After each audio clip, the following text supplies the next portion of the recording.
প্রথমবার চাঁদের মাটিতে সফট ল্যান্ডিং করতে সাকসেসফুল হলো। তার সাথে আমাদের দেশ পৃথিবীর প্রথম দেশ হলো যারা সাউথ পোলের কাছে ল্যান্ড করতে পারলো। মহাকাশে ভারতের এই সাকসেসকে দেখে সারা পৃথিবীর বিভিন্ন স্পেস অর্গানাইজেশন ভারতের সাথে একসাথে মিলে অপারেশন করতে চাইছে।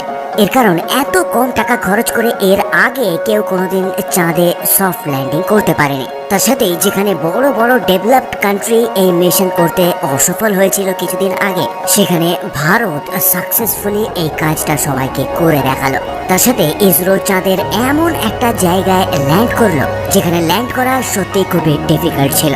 যেখানে চন্দ্রযান 3 এর ক্ষেত্রে টোটাল খরচ হয় 615 কোটি টাকা, সেখানে রাশিয়ার লুনা 25 যেটা চাঁদের মাটিতে গিয়ে ক্র্যাশ ল্যান্ডিং করেছিল, সেই লুনা 25-এর খরচ ছিল প্রায় 1600 কোটি টাকা। আর এই জন্যই পৃথিবীর অন্যান্য স্পেস এজেন্সি ভারতের উপর এত বেশি ইন্টারেস্ট দেখাচ্ছে। পালকের মতো চাঁদের মাটি ছুঁয়ে ইতিহাস গড়েছে ভারত। তারপর প্রথম সৌরযান থেকে কৃষ্ণ গহ্বর অধ্যয়নে মহাকাশযান প্রেরণ, একের পর এক মাইল ফলক ছুঁয়েছে দেশের মহাকাশ গবেষণা সংস্থা ইসরো। এই মুহূর্তে চন্দ্রযান 4 অভিযান নিয়ে জোর প্রস্তুতি চলছে। তবে চন্দ্রযান 4 অভিযান আগের সব অভিযানের থেকে একেবারে আলাদা হতে চলেছে, কারণ চাঁদের মাটি ছোঁয়া এবং সেখান থেকে নমুনা সংগ্রহ করে ফিরে আসার লক্ষ্য পূরণে পৃথকভাবে 2 দফায় মহাকাশযান উৎক্ষেপণ করা হবে। এর আগে ল্যান্ডার, রোভার এবং প্রপালশন মডিউল, এই 3টি অংশকে একত্রিত করে চন্দ্রযান 3 গড়ে তোলা হয়। আরও বাড়তি 2টি অংশ থাকছে চন্দ্রযান 4 অভিযানের ক্ষেত্রে, যা চাঁদ থেকে মাটি, পাথর সংগ্রহ করে পৃথিবীতে ফিরিয়ে আনবে। সব মিলিয়ে মোট 5টি অংশ: propulsion module, descender module, ascender module, transfer module এবং রি এন্ট্রি মডিউল।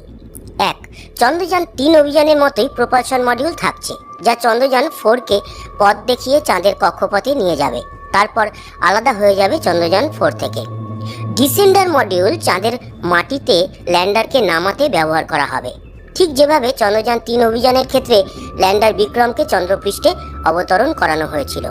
3. চন্দ্রপৃষ্ঠ থেকে মাটি, পাথর সংগ্রহ এবং মজুত করা হলে ল্যান্ডার থেকে আলাদা হয়ে যাবে অ্যাসেন্ডার মডিউল, পৃথিবীর অভিমুখে যাত্রা শুরু করবে সেটি। 4.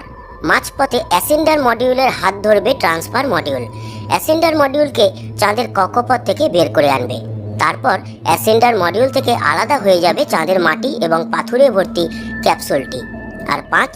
এরপর কাজে নামবে রি এন্ট্রি মডিউল, অ্যাসেন্ডার মডিউল থেকে আলাদা হয়ে যাওয়া চাঁদের মাটি এবং পাথর ভর্তি ক্যাপসুলটি নিয়ে পৃথিবীতে ফিরে আসবে সেটি। আগের তুলনায় অনেক জটিল প্রক্রিয়া বলেই 2 দফায় উৎক্ষেপণের সিদ্ধান্ত নিয়েছে ইসরোর বিজ্ঞানীরা। সবচেয়ে ভারী যে উৎক্ষেপণ যান LVM-3 ব্যবহার করে প্রথমে 3টি উপাদান একত্রে রওনা দেবে, যেগুলি হলো প্রপালশন মডিউল, ডিসেন্ডার মডিউল এবং অ্যাসেন্ডার মডিউল। এই উৎক্ষেপণ চন্দ্রযান 3 অভিযানের মতোই হবে। এরপর PSLV উৎক্ষেপণ যানে চাপিয়ে মহাকাশে পাঠানো হবে ট্রান্সফার মডিউল এবং রি এন্ট্রি মডিউল। তবে কোনটির উৎক্ষেপণ আগে এবং কোনটির পরে তা এখনো খোলসা করেনি ইসরো। তবে এক অভিযানকে ঘিরে 2 উৎক্ষেপণ এই প্রথম। অভিযান সফল হলে চাঁদের বুক থেকে নমুনা সংগ্রহ করে আনা 4র্থ দেশ হিসাবে নতুন ইতিহাস রচনা করবে ভারত।